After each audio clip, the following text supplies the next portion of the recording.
મોબાઈલની લત હવે જીવલેણ બની રહી છે। છેલ્લા 3 દિવસમાં 3 એવા કિસ્સા સામે આવ્યા છે જેમાં મોબાઈલની લતના કારણે પરિવારનો માળો વિખેરાઈ ગયો હોય।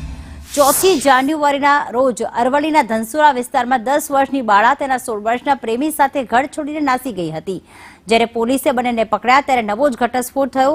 16 વર્ષના સગીરે 10 વર્ષની બાળા પર દુષ્કર્મ આચર્યું હતું। આ બાળા મોબાઈલ થકી તેના પ્રેમીના સંપર્કમાં આવી હતી। અન્ય એક કિસ્સો સુરતમાં પણ સામે આવ્યો છે જેમાં પાંડેસરામાં રહેતી 13 વર્ષીય સગીરાએ આપઘાત કર્યો હતો।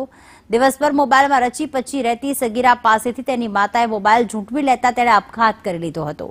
જ્યારે હવે મોબાઈલની નકારાત્મક અસરનો વધુ એક કિસ્સો સામે આવ્યો જેમાં સુરતના શિવનગરમાં રહેતી 18 વર્ષીય યુવતીએ આપઘાત કર્યો છે।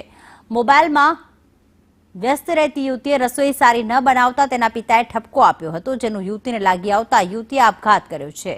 મહત્વનું છે કે મોબાઈલ અને સોશિયલ મીડિયાના વળગણના કારણે અનેક પરિવારો ઉજળી રહ્યા છે જે સભ્ય સમાજ માટે ચિંતાનો વિષય છે।